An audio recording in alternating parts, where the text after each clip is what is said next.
Welcome back to New Rockstars. I'm Erik Voss, and this is a breakdown of every dragon and House of the Dragon. All 25 of them! The ones that we're seeing in Season 2 of the HBO series, their writers and their histories and cool details you missed in episodes hinting at those connections, as well as dragons we have not seen yet, and dragons from the Fire and Blood book that we might never see. Or we might. I mean, be honest, due to the color desaturation of the show and the VFX budget limitations, you don't always know which is which. Even the King's Landing defenses are confused. So we thought we would do a complete dragon breakdown and Season 2 update, because the show will likely change the destinies of at least one of these dragons, if not more of them. Now, this video will contain its own spoiler dungeon section, where we will talk about the fates of each of these dragons and the future dragon riders who have not yet been revealed on the show, so book spoilers for everything beyond the Season 2 premiere will be at the end of this video. Otherwise, you don't have to worry. Okay, so the Targaryen Dance of the Dragons Civil War conflict involves a total of 25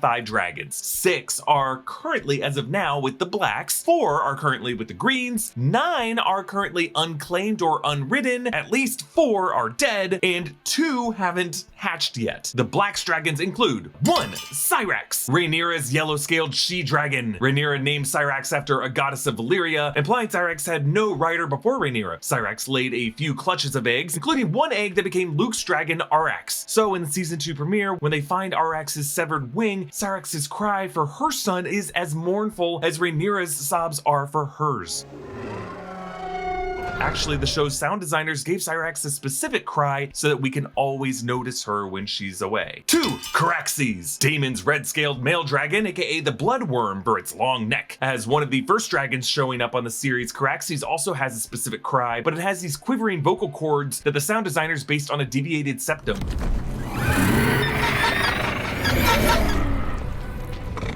Caraxes was previously written by Aemon Targaryen, that's Rhaenys' father. Aemon died too soon to claim the Iron Throne and thus weakened her own claim, leading to her becoming the queen who never was. So that resulted in this connection between Rhaenys and Daemon, who both feel like they were the rightful rulers who were passed over. 3. Meleys, that's Rhaenys' scarlet-scaled she-dragon with pink wing membranes, aka the Red Queen, originally written by Alyssa, Daemon's mother. So Daemon and Rhaenys ride the dragons of each other's parents. Meleys was also given a distinct cry in the Dragonmont in the Season 2 premiere. Get a son for a son. Was this the Queen's command? The Queen remains absent. Meleys was previously considered one of the fastest dragons, outpacing Caraxes and Vhagar. Daemon's mother Alyssa wanted to claim Balerion the Black Dread, but the keepers told her that that dragon was too old and she needed a faster dragon. And so Balerion ended up going to Daemon's older brother Viserys, which is another point of contention for Daemon, who adorns his helm with the appearance of Balerion. 4. Vermax. So Rhaenyra's son, Jaehaerys, or Jace's dragon, depicted in House of the Dragon as having olive green scales and pale orange wing membranes. Vermax hatched for Jace and bonded with him despite Jace being a bastard of Harwin Strong. Now, we do not see Vermax in the North in the Season 2 premiere, but he is there, and in Fire and Blood, Mushroom claims that Vermax laid a clutch of eggs that stayed at Winterfell. Since determining the sex of dragons is impossible, George R.R. Martin says that it is possible for dragons thought to be male to lay eggs. 5. Tyraxes, Rhaenyra's youngest son with Sir Harwin Strong, Joffrey's dragon, not yet shown on House of the Dragon, but mentioned by Daemon at the end of Season 1 when they were counting all the dragons on their side. Like Vermax, the egg for Tyraxes was laid in Joffrey's crib and hatched for him at King Viserys' order to dispel the rumors that Rhaenyra's sons were bastards. 6. Moondancer. This is Daemon's daughter with Laena, Baela's she-dragon, a slender pale green, described as no larger than a warhorse, mentioned at the end of Season 1, but so far only appearing ridden by Baela in trailer footage for Season 2, which is interesting for reasons we'll get into in the spoiler dungeon. Thanks to War Thunder for sponsoring this video. There's a reason blockbuster action movies are such an enduring genre. It's because watching stuff blow up is super fun. And with War Thunder, you can be the one blowing everything up, which is even more fun. War Thunder is the most comprehensive vehicle combat game ever made, and it's currently free on PC and console. War Thunder's graphics and sound effects are super realistic and have that blockbuster feel. Every single vehicle is intricately modeled down to its individual components, like engines, fuel tanks, and weapons, plus different types of armor, shells, and missiles. The game puts you in command of over 2,500 tanks, planes, and helicopters, and ships ranging from biplanes and armored cars of the late 1920s to the fighter jets and main battle tanks of today from 10 different nations. War Thunder offers 3 distinct modes for that level of challenge you're looking for. Simulator mode is nuts and bolts as hard as it gets, while arcade mode has faster paced matches and simplified physics. Realistic mode strikes a balance between intensity and authenticity. All three modes deliver on War Thunder's core promise, which is you will have fun blowing stuff up. Play War Thunder now and join over 70 million players in epic PvP battles for free on PC, PlayStation, or Xbox. Use my link in the pinned comment or video description to sign up. New players and those who haven't played in 6 months will also receive a massive bonus pack on PC or consoles that includes multiple premium vehicles and the exclusive vehicle decorator Eagle of Valor, 100,000 silver lions, and 7 days of premium account. Available for a limited time only, so don't miss it. Okay, onto the greens for dragons, but we're still counting up to 25. So 7, Vhagar, Aemon's giant she-dragon, described in Fire and Blood as bronze with greenish blue highlights and green eyes, but depicted on the House of the Dragon show as just green with holes in her wings. Vhagar was originally written by Visenya, one of Aegon the Conqueror's sister wives during Aegon's conquest, and is shown throughout the opening tapestry art depicting that conquest now in season 2. After Visenya, Vhagar was written by old Jaehaerys' son Balon, that's Viserys' late father, and then by Lady Lyanna Velaryon, that's Rhaenys' and Corlys' daughter, Daemon's one-time wife, and Baela and Rhaena's mother, who lost another child in childbirth and had Vhagar immolate her. So, in season 1, episode 7, when Aemond claims Vhagar, after struggling to get any other dragon in the dragon pit to bond with him and feeling humiliated by the pink dread pig, it's a notable insult to young Baela and Rhaena, who at that point had not yet bonded with any dragons. Vhagar is now the ultimate power in Westeros, and is the only one of the 3 dragons that were still alive from the conquest, and is now especially feared after killing Luke and Arrax. And the way that moment was depicted on the show, Vhagar completely ignored Aemond's commands to stop, suggesting that Vhagar is just a Godzilla-like kaiju that just does what she wants and no one can really control her. The show's idea is that Aemond, despite being a Targaryen trueblood, was never called to have a dragon, which really pissed him off considering Rhaenyra's strong bastards bonded so easily to dragons. Yet his willful act to take the biggest dragon changed the course of history during this period. Okay, 8, Sunfyre, King Aegon II's golden scaled dragon with pale pink wing membranes, also known for golden flames. A beautiful dragon that inspired the changing in the Targaryen symbol from red to gold. We see Aegon II riding Sunfyre over King's Landing in season 2 trailer footage. 9, Dreamfyre, Helena's blue and silver she-dragon. Originally, Dreamfyre was ridden by Princess Rhaena, daughter of King Aenys, during the time Aenys' brother Maegor the Cruel usurped the throne after Aenys' death. In season 1, Rhaenyra picks one of Dreamfyre's eggs to put in the cradle of her unborn baby brother, and Daemon steals this egg to go to Dragonstone. Later, young Aemond tries to bond with Dreamfyre, but Dreamfyre roars and breathes fire at him. We also see Dreamfyre on Driftmark during Lady Lyanna's funeral, and Helena rides Dreamfyre back to King's Landing in that episode. Dreamfyre is just known for laying a ton of eggs, and it is believed that Dreamfyre's eggs are the 3 eggs that end up in Pentos to become Daenerys Targaryen's eggs in Game of Thrones, which hatch into Drogon, Rhaegal, and Viserion. Okay, 10, Tessarion. This is the blue she-dragon of Daeron, Alicent's 4th child, younger brother to Aegon, Aemond, and Helena, but neither Daeron nor Tessarion have shown up yet on House of the Dragon. But Tessarion was mentioned indirectly at the end of season 1 when Daemon just kind of was talking about the dragons that the Greens had. So this would be the 4th dragon that they have. Daeron is currently in Old Town, but he has not been cast for season 2. Okay, so to recap, that's 6 dragons for the Blacks, 4 for the Greens, but the Greens have Vhagar, so it's pretty even, and it makes the upcoming unclaimed and unridden dragons that much more important. But before we get to those, let's recap the dead dragons who are no longer on the playing field. 11, Balerion, the Black Dread, the dragon of Aegon the Conqueror, and later Maegor the Cruel. Its last rider was Viserys I, but Balerion died of old age during Viserys' reign. It's the only dragon known to just drop dead like that from old age, and now his skull sits in the basement of the Red Keep collecting dust. Dying from old age, of course, foreshadowed Viserys' own disintegration, and the fact that this legendary dragon went to Viserys was a sore spot for his more active brother Daemon, who again wears Balerion's appearance on his helm. All right, 12, Meraxes. This was the final third of the 3 dragons in Aegon's conquest, the silver-scaled she-dragon ridden by Aegon's sister wife Rhaenys, depicted in the opening tapestry art of season 2. Rhaenys and Meraxes were killed in the First Dornish War when a scorpion skewered Meraxes' eye. Like the skull of Balerion though, the skull of Meraxes is now kept in Dragonstone, as we saw in a brief shot in the season 2 premiere. I kind of feel like Rhaenyra might be keeping it there to remind her her of her conversation with her father Viserys in front of the skull of Balerion in season 1, when they talked about Aegon's dream and the Song of Ice and Fire, and that duty to save the realm is what still drives her. Alright, 13, Arrax.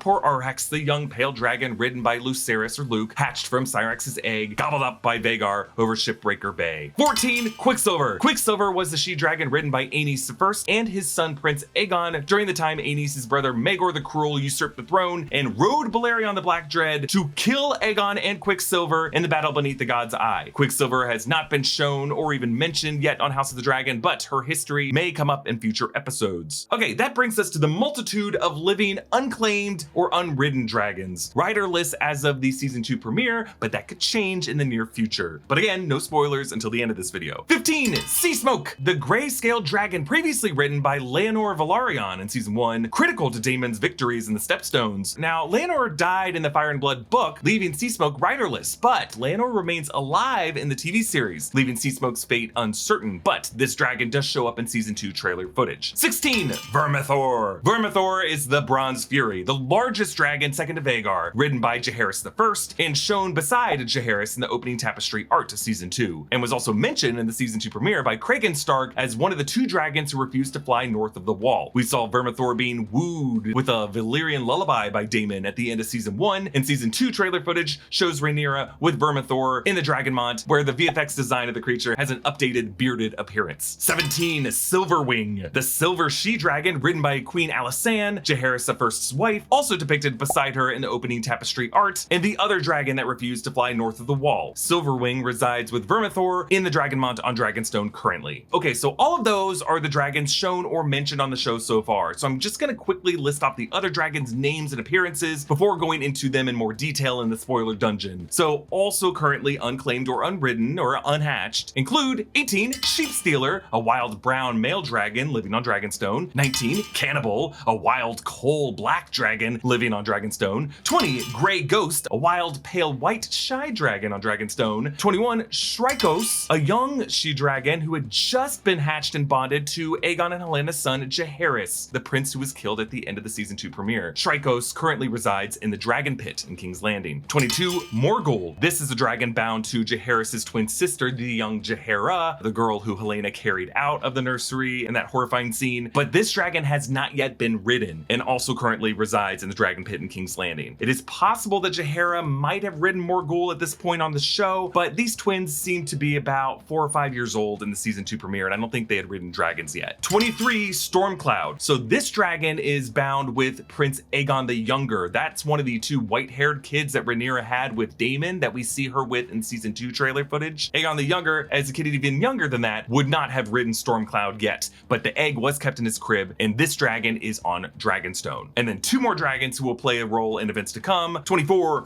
Morning. This is a pink she-dragon, not yet hatched. We'll discuss her in a bit. And then 25, what we call the Last Dragon, aka Dragon Bane, which is a green she-dragon who will be born after the events of the Dance of the Dragons during the reigns of one of these feuding characters' descendants, a sickly dragon who we only know because she would mark the extinction of the dragons until Daenerys' dragons hatched during the timeline of Game of Thrones. Okay, quickly into the spoiler dungeon where we will discuss spoilers from the book Fire and Blood for the fates of the current dragons. I'm gonna have to talk about certain deaths to try to deduce when the show will introduce certain other dragons, so spoiler warning for everything else that's gonna happen in season 2. Seriously, I'm gonna talk about characters who are gonna die. Okay, the Battle of Rook's Rest will show the deaths of Rhaenys and Meleys, and the permanent grounding of Sunfyre. Season 2 footage shows Baela on Moondancer, so the show might fast track her character to place her and her dragon at Rook's Rest as well, and maybe make Baela and Moondancer additional casualties alongside Rhaenys and Meleys. At this point, Helena, in a state of grief following Blood and Cheese, is unable to fly Dreamfyre into battle, so plans are made for an assault on King's Landing, so the Blacks begin a process called the Sowing of the Seeds to pair Valyrian-blooded individuals, aka dragon seeds, with the unclaimed dragons on Dragonstone. So Seasmoke is claimed by Adam of Hull, who's brother to Alan of Hull, played by Clinton Liberty and Abubakar Salim, respectively, on season 2 of House of the Dragon. Again, we don't know how still alive Laenor factors into this, but the season 2 premiere indicated that Alan and Adam might be Corlys's bastard sons. In Fire and Blood, Vermithor is claimed by Hugh Hammer, who we meet in the season 2 premiere, a Valyrian-haired King's Landing ironsmith who made a petition to Aegon II for upfront payment. We will have to see how he ends up in Dragonstone, because in the book, he begins on Dragonstone. They're doing something slightly different with the character now. Silverwing is played by Ulf the White, who was cast in House of the Dragon season 2 as actor Tom Bennett. The dragon Sheepstealer is approached by several dragon seed, including Silver Dennis, who claims to be descended from Maegor the Cruel, but Dennis gets his arm ripped off. Alan of Hull approaches Sheepstealer but gets burned, but then a bastard girl named Nettles eventually tames and mounts Sheepstealer. And Nettles is an awesome character, but her part has not yet been cast for season 2, leading some to speculate that they might be merging the character of Rhaena, Baela's sister, with the character of Nettles, and then give Rhaena Sheepstealer. I don't know if that's the case, because based on trailer footage, I think Rhaena is going to end up going with Joffrey and Tyraxes to Lady Jane Arryn in the Vale, bringing along 3 dragon eggs, waiting for one of them to hatch, as is the case in Fire and Blood. And one of those eggs will eventually hatch and become the she-dragon of Mourning, who ends up following Rhaenyra throughout much of the Dance of the Dragons ahead. So really the current wild cards when it comes to the show are on the side of the Greens. Daeron and Tessarion, of course, who are just waiting in Old Town. Dreamfyre, who's really just left in the Dragon Pit from here on out in Fire and Blood, but could be activated by the Greens on the show. And Jaehaerys's and Jaehaera's unridden dragons, Shrykos and Morghul. In season 1 episode 9, Sir Erik and Sir Arrax spotted a silver-haired bastard boy in the fighting pit, confirmed by the show to be Gaemon Palehair, who in Fire and Blood was claimed to be a bastard son of Aegon II, who leads an adorable little uprising and ends up a ward and a food tester for a future king who ends up taking the throne later on in this conflict. In the show, this kid could be found by the Greens and bonded to Dreamfyre or to Shrykos or to Morghul. I just remind everyone that the show has already made significant changes from the book, including the concept of Aegon's dream, Laenor still being alive, Rhaenys and Meleys crashing the coronation, the erasure of Aegon and Helena's son Maelor, and this whole idea of the Targaryens having control over the dragons being a complete myth, and dragons actually just being wild beasts who do whatever the hell they want. My in-depth analysis of episode 2 will be coming on Monday, as will our breakdowns of every episode of House of the Dragon here on New Rockstars. Shout out to War Thunder again for sponsoring today's video. Make sure to check out War Thunder now for free on PC, PlayStation, or Xbox, and use my link in the pinned comment or video description to register. Those of you who are new or haven't played for 6 months will also receive a massive bonus pack across all platforms, including multiple premium vehicles, in-game currency, and more. Follow me at EA Voss, subscribe to all 3 channels in the New Rockstars network for breakdowns and news coverage of everything you love. Thanks for watching, and I'll see you next time. Bye.